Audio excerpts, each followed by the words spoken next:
오후 예배 시간에도 함께 하셔서 감사를 드립니다. 우리 옆에 분에게 한번 축복하도록 하겠습니다. 사랑합니다. 한번 말씀해 주세요. 축복합니다. 말씀해 주세요. 네, 감사합니다. 이제 명절이 한 주간 앞으로 다가왔습니다. 명절이 되면 이제 고향을 찾아가는 것이죠. 성경에서 본향이라 말할 때 그 고향의 의미를 담고 있다 이렇게 생각하면 되겠습니다. 고향하면 우리가 태어난 곳이기도 하고 또 우리가 산 곳이기도 하고 또 넓은 의미에서는 지금 우리가 살아가고 있는 것이 사실은 이 고향이라 이렇게 말할 수가 있죠.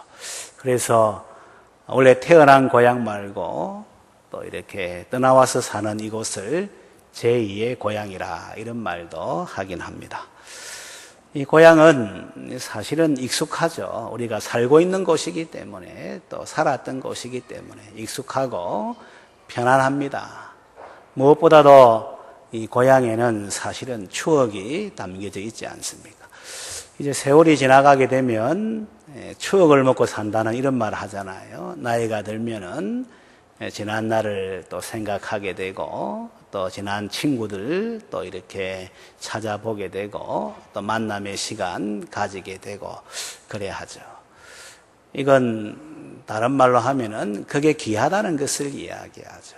우리가 살아가는데 바쁘기 때문에 또 이 사는 것 자체가 힘들기 때문에 이런 것을 두 번째, 세 번째 두고 눈앞에 이 당면한 문제 때문에 살아가지만 그러나 이제 세월이 흘러가면서 그래도 생각하게 되는 것이죠. 그리고 좀 더 지나게 되면 우리 하는 일들이 그렇게 많아지는 것 아니고 이제 줄어드는 것이죠. 그러면서 다시금 이제 지난 날을 돌아보면서 원래 우리가 가져야 될 이런 마음들을 한번 추스리는 것이죠. 그래서 고향 하면은 제일 이제 와 닿는 것이 이 추억이 스린 곳이다. 그러니까 부모님과 함께, 형제들과 함께, 또 친구들과 함께한 그런 추억이 스린 곳이기 때문에 언제든지 고향 생각하면 마음이 부근하고 또 지난날에 그 아름다운 생각들 하면서 이제는 돌아갈 수는 없지만 또 흐뭇해하는 이런 모습을 가지죠. 그런데 이 성도에게 있어서 진짜 이 고향, 본향이 어딜까? 이걸 우리가 생각해 보게 되면 성경은 이 땅이 우리의 고향, 우리가 태어나고 자란 곳이, 우리가 지금 살아가고 있는 곳이 고향이 아니라 이렇게 말씀하고 있죠. 이런 부분에 대해서 우리가 분명하게 이 정립을 해야 되죠. 이 성경에 나와 있는 신앙의 인물들은 오히려 본토 친척 아비집을 떠나지 않던 거예요.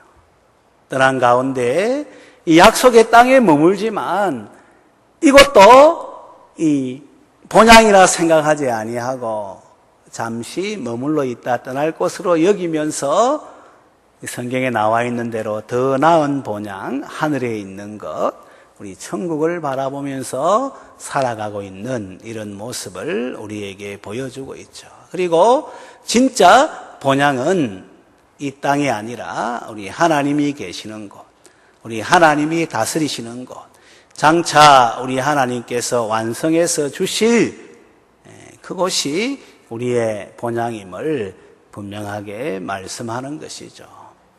그래서 우리가 이 명절이 되면 고향 찾아가지만 또 신앙의 사람들은 한 단계 더 뛰어넘어서 진짜 고향을 또 묵상을 해야 되는 것이죠.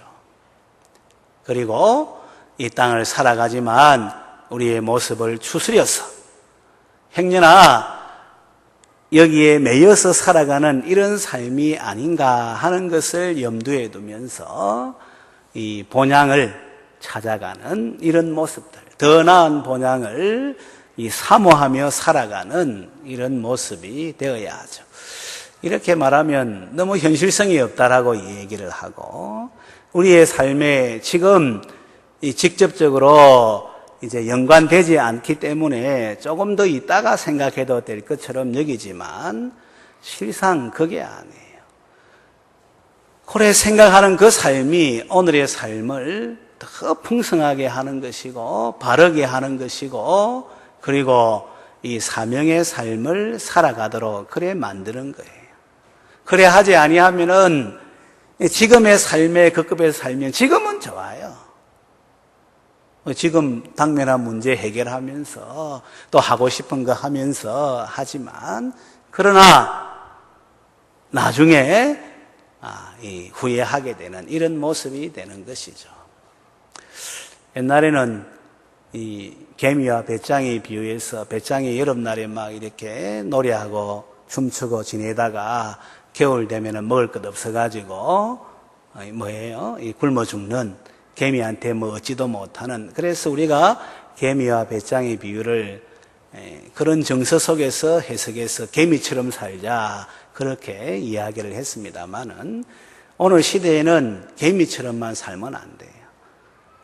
또 해석을 달리해서 개미와 배짱이가 좀 힘들었지만은 이 노래하고 춤추는 것이 떠가지고 우리 송대관 쨍하고 했더라 그 노래 부르는 것처럼 그래가 이 배짱이가 더 잘 됐다는 거예요. 그래서 이 옛날 전통적인 이런 이 이야기들도 오늘 시대에 해석을 하면은 이렇게 달라지는 것이고 또 그게 틀린 게 아니에요. 오늘 시대에는 그게 맞는 거예요. 지금 뭐 옛날에 축구 선수 보고 이제 이 공부 못하고 운동하고 이러니까 좀 머리가 안 돌아가는 사람들 뭐라 했습니까? 이 바보? 천치? 또는 바보? 축구야 했지 않습니까? 지금 바보 축구를 하면 안 되죠. 우리 박지성이나 또 누구죠? 이영표나 기성용이나 얼마나 대단한 사람이고 위상을 이제 날리고 있습니까? 그러니까 그 시대에 그 상황 가지고만 이야기하면 그때는 맞을지 몰라도 지나가면 그게 안 맞는 거예요. 오늘 우리가 이 땅을 살아가면서 지금 뭐 맞는 것처럼 당면한 것처럼 그래 살지만은 그게 나중에는 그렇게 또 이제 아니다라고 드러나게 되는 이런 일들이 허다하게 많은 거예요. 옛날에는 땀 흘려 수고해서 저금하는 것이 그게 미덕이었잖아요. 지금은 소비하는 게 미덕이라 이래 이야기를 하는 거예요. 또 주식 투자나 땅 투자나 해가 돈 버는 게 그게 돈 버는 거잖아요. 지금은 이게 포화 상태에 이르러가지고 그래가 돈 벌 수 있는 게 지금 가장 몇 번 이야기했습니다만은 제일 이율이 높은 것이 그냥 정기적금 복리로 들어가지고 시간 지나는 게 그게 제일 이득이 높아요.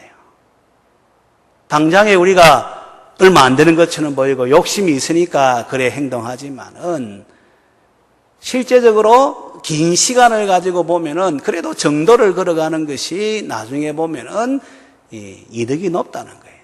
근데 이득만 높겠습니까? 우리가 조금 생각해 보면 그 생활이 반듯한 거예요. 욕심내지 않고 딴 데 기웃거리지 않고 그냥 살아가면서 하는 그 생활이 반듯하고 그 생활을 주변에 가까운 사람부터 다 보는 것이죠. 그런 영향을 끼치는 가운데 나중에도 보니까 그게 좋은 거예요. 저는 우리 오늘 시대에 사는 사람들 보니까 너무 바쁘게 살고 피곤하게 살고 힘들게 살고 그러면서도 또 시간 없다 하고 또 짜친다 하고 그래 왜 그래 사는지 모르겠다는 생각을 사실은 많이 해요. 근데 곧 뛰어들면은 그래 안 되면 안 되는 그런 구조가 되겠으니까 가게 되지만 한 걸음 딱 물러서게 되면 그래도 여유를 가지고 살아갈 수 있는 그런 길이 많아요.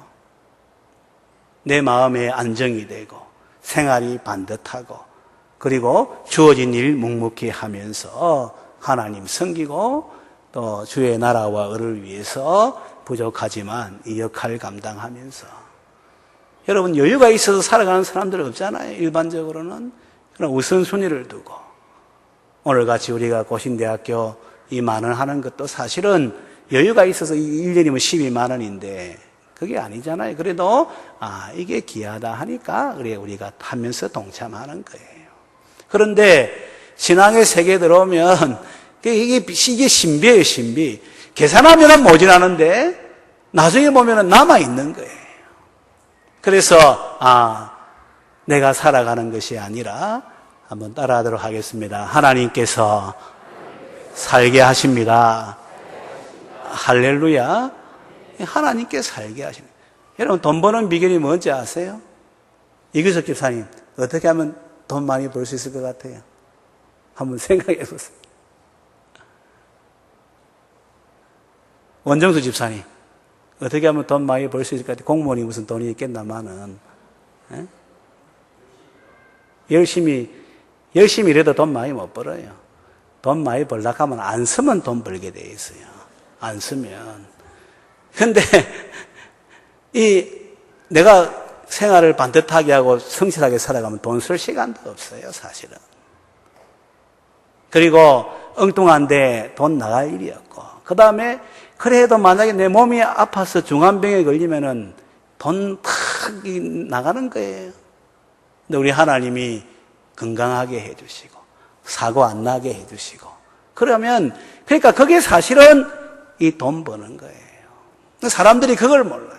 돈을 많이 벌어서 돈 버는 줄 알지만은 그건 아니에요. 돈 많이 벌어도 나갈 일이 얼마나, 부자들 가운데 여유 있는 사람이 어디 있습니까? 다 없다 하고 짜친다 하지.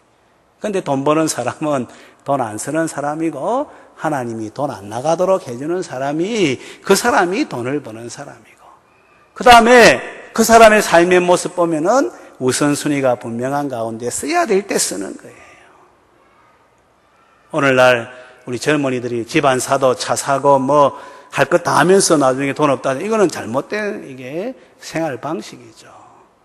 자기 돈으로 땀 흘리고 수고해서 뭔가를 살려 하고, 없으면은 좀 절제하고, 우리 지난 주일 오전에도 절제, 이 장차 오는 심판 살펴보았습니다만, 그래 살아야지 그게 정상적인 삶인데, 오늘 시대는 거의 다가 그래 현실에 급급해 이래 살아가니까 이래 살아가는 거예요. 그러니까 늘 짜치게 살고 여유가 없고 신앙도 제대로 이렇게 뿌리가 내리지를 못하고, 그러니까 왔다리 갔다리 하고 이래 흔들리고 저래 흔들리고 그래 하는 거예요. 근데 오늘 이 하나님의 사람들 보니까 고향을, 본토 친척 아비 집을 떠나는 거예요. 돌아갈 길에 있어도 그 안 돌아가는 거예요. 그게 이제 우선에 당면한 문제지만은 그게 문제가 되는 게 아니라 오히려 그 가운데에서도 오늘 말씀 보면 13절에 보니까 외국인 나그네라 이렇게 표현하는 거예요. 이 땅을 사는데 나그네처럼 살았다는 거예요. 외국인처럼 살았다는 거예요. 이 나그네는 이 헬라어 번역의 두 가지가, 하나는 디아스포라, 우리 베드로전서 1장 1절에 보면 이 외국에 흩어져 사는 사람을 이야기해요. 그 다음에 또 다른 뜻으로는 순례객, 방문객으로 또 이래 있는 거예요. 요거는 순례객, 방문객의 나그네예요. 그러니까 잠시 머물다가 어떤 지나가는 사람, 목적을 향해서 멈추었다가 떠나는 사람을 여기에 나그네라 하는 거예요. 그러니까 우리 예수 믿는 사람은 이 땅을 살지만 이게 고향이 아니고 진짜 고향, 더 나은 본향, 우리 하나님께서 거하시고 다스리시고 예비하셔서 안겨주시는 그곳을 목적을 삼고 이 땅에서 살아야 되는데, 당면한 문제에 급급하면서 살아가는 것이 아니라 그 현실이 너무나도 분명하지만은 그럼에도 불구하고 이 외국인과 나그네처럼 살아야 되죠. 이 아브라함이 그래 살았다고 하니, 이삭이 그래 살았다, 야곱이 그래 살았다고. 그러니까 우리가 현실 이야기하면서 안 된다 하는 것이 아니라 앞서간 신앙의 선진들이 다 그래 살았다는 거예요. 본토 친척 아비 집을 떠나서 돌아갈 기회가 있어도 안 돌아가는 것이고 믿음으로 그 자리에 서서 살아간 것이죠. 그 나그네의 삶의 특징이 뭡니까? 짐이 가볍다는 거예요. 가볍다는 거. 딱 필요한 것 가지고 살아가는 것이죠. 여러분, 여행을 많이 다녀본 사람들은 공통적인 특징이 보면은 이 가방이 가벼워요. 한 달을 가든 1년을 가든 가방이 그래 크지도 않고 많지도 않아요. 여행 어쩌다가 가는 사람은 가방도 크고 가방도 많아요. 이 한비아 씨 같은 경우는 여행 갈 때 꼭 배낭 하나, 자기가 보통 가면은 뭐 1년도 가기는 배낭 딱 하나만 들고 가. 그 어떻게 배낭 한 개 들고 갈 수 있느냐?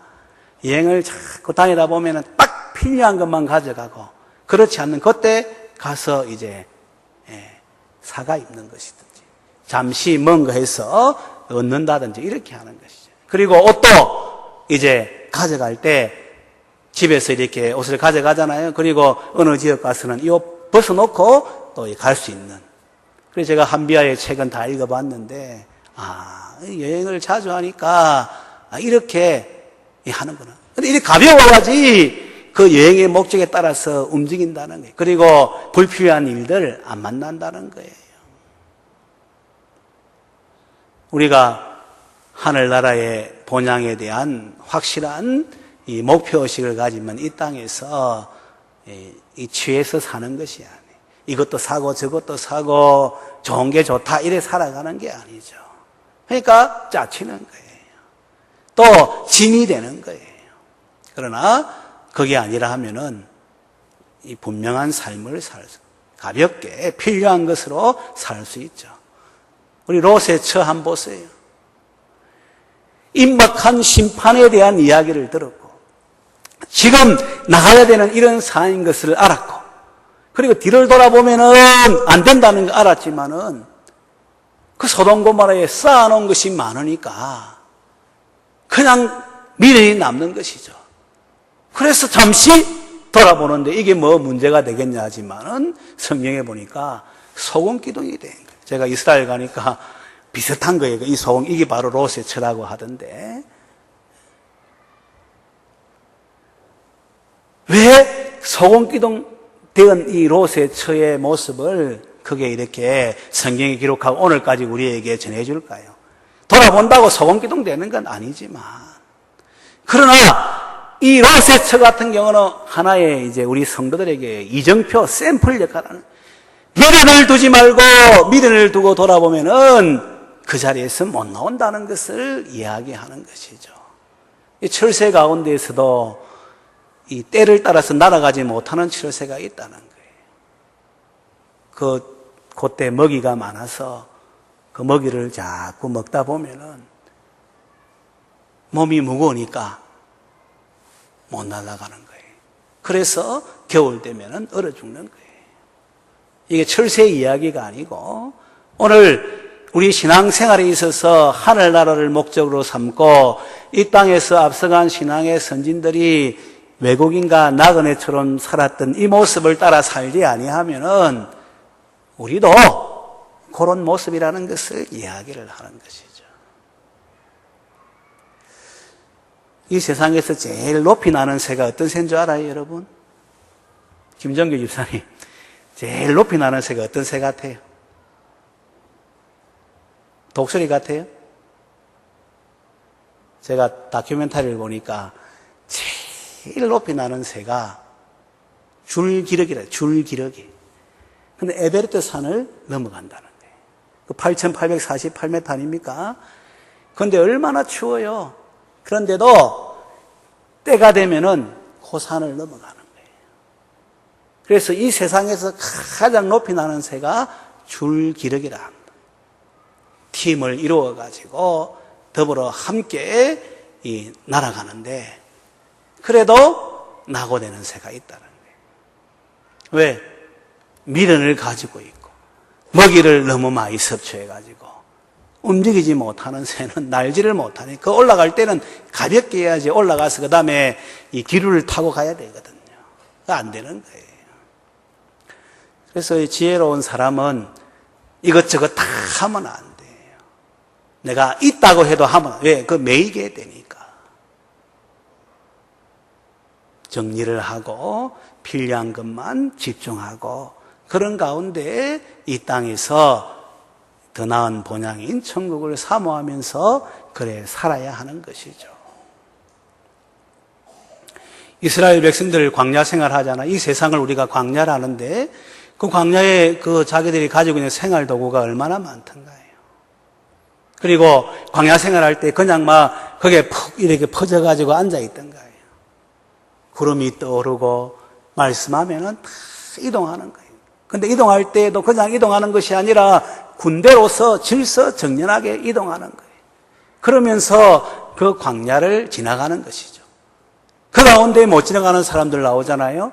원망하는 사람, 불평하는 사람, 과거를 생각하면서 돌아가자는 사람, 그리고 그 공동체의 질서 안 지키는 사람, 또 주님을 시험하는 사람, 이런 사람들은 다 광야에 이제 묻히는 것이죠. 약속의 땅에 못 들어가는 거예요. 그 왜 이걸 기록해 놨을까? 오늘 왜 우리에게 이거 말씀하고 있는가? 그게 이스라엘 백성의 이야기가 아니고 생생한 우리 이야기라는 것을 우리에게 보여주고 있는 것이죠. 그런데 우리 성도들이 자기한테는 얼마나 너그러운지, 다른 사람한테는 얼마나 엄격한지 몰라요. 그러면서 신앙생활이 더 뿌리를 내리고 더 주를 바라보고 천국이 곧 임한다 하는 이런 생각 가지고 그 나라와 을을 위해서 이 땅에서 나그네로서 외국인으로서 살아야 되는데 그런 삶이 안 되는 거예요. 그냥 취미 활동하는 것처럼 교회 활동하는 거예요. 교회는 이 군대인데 영적 질서가 있는 하나님의 나라의 십자가의 군병들이 모여야 되는 곳인데 우리 오합지졸처럼 막 그래 행동하는 거예요. 그러니 자기 추스리도 못하고 이 역할을 못하는 거예요. 그런데 여러분, 이런 삶을 살 필요는 없어요. 성경에 계속해서 보여주고 있고 우리가 이 마음의 자세만 다르게 하면은 정말 이 하나님이 함께 하셔서 돌보시는 가운데 살아가는 이런 이 삶이 펼쳐지는 것이죠. 그게 다른 삶이 아니라 한번 따라하도록 하겠습니다. 더 나은 본향인 천국을 사모합시다. 할렐루야. 그러면 그런 삶을 살아요. 억지로 힘들게 겨우겨우 그래 살지 말고 우리 사도 바울의 고백처럼 무명한 자 같으나 유명한 자예요. 없는 것 같으나 모든 것을 가진 자예요. 약한 자 같으나 강한 자예요. 이게 바로 신앙의 그 신비가 되는 것이죠. 그런데 그 삶에 조금 전에 말씀드린 더 나은 본향을 사모하는 이 목표의식이 딱 분명하면은 그렇게 삶이 인도를 받아요. 그럼 이 땅에서 외국인과 나그네로서 잘 사는 비결이 뭐냐? 지금 이걸 우리가 또 적용하게 되면 그 딱 두 가지예요. 하나는 교회 중심으로 살아야 돼요. 하나는 기도 생활해야 돼요. 이 두 가지가 있어야지 현실의 유혹과 어려움이 많은 가운데에서도 우리가 이 하늘나라 바라보는 교회가 사실은 하나님 나라의 모델 하우스이지 않습니까? 그래서 이 맛을 보면 교회 중심의 삶을 또 이제 더 살게 되는 것이고 하나님 나라 바라보며 살아가는 삶이죠. 말세에는 모이기를 피하는 어떤 자들의 습관과 같이 이래 나오지 않습니까? 안 모이는 거예요. 내 가정, 내 일, 내 취미 활동, 그래가 안 모이는 거예요. 그런데 그게 자기를 보호하고 잘되게 하는 것이 아니라 나중에 미련을 두게 하고 매이게 해서 나중에 이 올무가 되는 거예요. 그러나 교회 중심의 삶을 살면 마치 우리 유대인들이 안식일이 유대인을 지킨 것처럼 교회 중심의 삶이 우리를 딱 왜? 이 천국의 공동체고 하늘나라 이제 바라보게 하는 곳이니까. 교회에 와서 이 말씀 듣는 것 아니겠어요? 어디 가서 이 말씀 듣습니까? 못 듣지? TV에서 설교 듣는다고. 그거는 부분적인 거예요. 천국 생활은 교회 내에서 이루어지는 거예요. 섬기면서, 배우면서, 또 함께 하면서 이루어지는 것이 TV는 그게 안 이루어져요. 그래서 저는 TV도 물론 설교도 듣고 하지만 그건 참고사항으로 잠시 하지 핵심에 두지를 않아요. 요즘에 가나안 교인이 10명 중 가운데 한 사람이라는 통계를 내다보니까 가나안 교인이 어떤 교인이 거꾸로 하면 안 나가거든요. 교회는 안 나가면서 집에서 TV로 예배드리는 거예요. 그리고 또 헌금도 TV로 계좌번호 이체해서 하는 거예요. 내가 몸이 아프다든지 여러 가지 쉽지 않는 상황이라면은 그건 우리 하나님도 알고 계시기 때문에 그런 문제가 안 돼요. 그렇지 않는 가운데 교회에서 상처받았다 하고 교회 생활이 또 메인다 하고 그런 가운데 하는 사람은 결국 이 천국을 소망하는 삶의 모습으로 살아가기가 쉽지가 않아요. 제 역할도 못하고 시간 낭비하고 물질 낭비하고 엉뚱한 데 낭비하고 그런 가운데 살아가게 되는 것이죠. 그리고 이 기도 생활하는 거예요. 이제 다음번 기회 되면 기도 생활의 유익에 대해서 여러 번 말씀했습니다만은 다시 한 번 더 말씀 이제 하겠습니다. 그런데 오늘은 그냥 간단하게만 기도 생활하는 거예요. 기도는 내 영이 깨어 있는 거예요. 이게 중요해요. 여러분 기도하지 아니하면은 내 영이 죽는 거예요. 오늘 시대에는 다 깨어서 기도해야 돼요. 아니 이 목숨을 걸고서 기도해야 돼요. 유혹이 얼마나 많은지 어려움이 얼마나 많은지 자칫 잘못하면은 이 낙심하는 것이 시험에 드는 것이 오늘 우리 시대의 모습 아닙니까? 그런데 기도하면은 주님 바라보니까 주님 의지하니까 주님과 대면하니까 주님의 그 위대하심을 아니까 주님의 그 좋은 점을 아니까 유혹이 와도 어려움이 와도 넘어가지를 않죠. 요셉이 그런 말 하잖아요. 그 보디발 장군의 아내가 날마다 눈짓한다고 하잖아요. 삼손 눈짓하니까 넘어졌지 않습니까? 다윗 그때 옥상에 가 있을 때 보면서 넘어졌지 않습니까? 요셉은 기도하는 사람이라는 것이 왜 드러나는가 하면 꿈을 꾸었다는 거예요. 그리고 그가 말하는 그 말 속에서 내가 어찌 하나님 앞에서 이 말을 한 거예요. 이 말. 하나님 앞에서 이 큰 죄를 지으리까 이 말 한 거예요. 그리고 상황들이 펼쳐지는데 형이 자기들을 팔고 그런 가운데 이제 복수할 기회가 왔을 때에 요셉이 뭐라고 말합니까? 자기가 중심이 안 되고 상황이 중심이 안 되고 하나님이 나를 앞서 보낸 것이다. 형들이 나 판 것 아니다. 생명을 구원하기 위해서 나를 앞서 보냈으니까 한탄하거나 근심하지 마세요. 하나님을 앞세운 거예요. 이게 뭘 말하는가 하면 요셉이 기도하면서 깨어있었다. 그러니까 유혹도 이겨내고 어려움도 이겨내고 그 나라의 백성으로 살아갔다는 것을 우리에게 보여주죠. 오늘 우리가 외국인과 나그네로서의 삶을 살아야 되는데 이 삶이 쉽지 않지만 그래도 어찌하든지 간에 교회 중심으로 살려 하고 기도하면서 살려 하면은 우리가 앞서간 신앙의 선진들처럼 외국인과 나그네로서의 삶을 살 수 있어요. 하늘의 목표를 두고 그 나라를 누리면서 그 나라를 위한 삶의 자리에 살아갈 수가 있는 것이죠. 돈 있다고 그래 못 살아. 돈 있으면 더 시험에 드는 경우가 많잖아요. 여러분 로또 번건 당첨되니까 집도 버리고 나가잖아요. 여러분 좋은 대학 가고 또 좋은 직장 가면은 내가 좀 더 그거 아니잖아요. 여러분 가니까 그 세계에서 또 치열하게 경쟁하면서 살아가는 거 우리가 보지 않던가요? 내가 건강하면은 더 주님 잘 섬기겠다. 건강하니까 활동하러 다니잖아요, 여러분. 그게 문제가 아니에요. 어떤 사람이 이 상담가를 찾아와서 그런 말을 해요. 내 남편이 마음에 안 든다고. 그건 틀린 말은 아니에요. 남편 마음 드는 사람 어디 있습니까? 여러분 남편 마음 들어요? 네? 장 집사님 남편 마음 들어요? 각본이 틀리는데 선교사님 마음 들어요 남편? 이상하네. 내가 이상한 세계 지금 아니 다 마음 들어도 안 들은 게 있잖아요.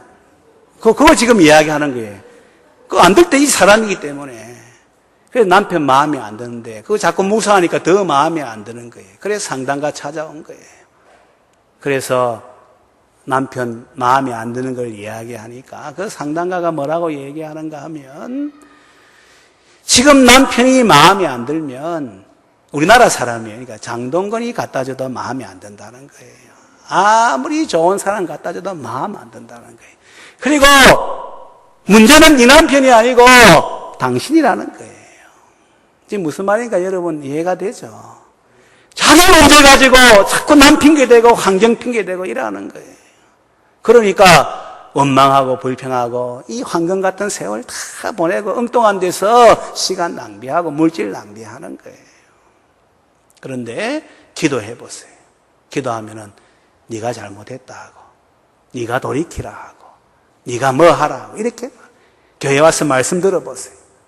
하나님 나라 이야기하는 거예요. 무엇에 우선순위 돼야 될지 이야기하는 거예요. 그래가 내가 바뀌면은 세계가 세상이 바뀌는, 내가 바뀌면은 내가 천국 되니까 그 사람들 다 영향을 받는 거예요. 그래서 그 사람도 천국을 누리는 거예요. 그런데 어리석은 사람, 내 중심적인 사람은 늘 다른 사람 바꿔라, 환경 바꿔라, 그리고 세상이 이제 기준이 되는 거예요. 그래서 늘 힘들게 살아가는 거예요. 그래서 살 필요 없어요, 여러분. 교회 중심으로 기도하는 가운데 천국이 분명하게 보이고 하나님이 누구인지를 알면은 이 땅에서 우리가 매이지도 않고 또 따라가는 이런 삶을 살지 않죠. 지금도 천국을 누리면서 그 나라를 위해서 살아갈 수가 있고 앞서간 신앙의 선진들이 그 길을 그 시대에 걸어간 것처럼 오늘 우리도 그와 같은 길을 걸어갈 수 있는데 우리 한빛교회에 속한 모든 권속들은 더 나은 본향인 천국을 사모하면서 교회 중심 깨어 기도하는 가운데 이 땅에서 외국인으로서 나그네로서 살아가는 가운데 주의 나라를 누리고 그 나라와 을을 위해서도 역할을 감당할 수 있는 모든 성도들 되시기를 주님의 이름으로 축원합니다.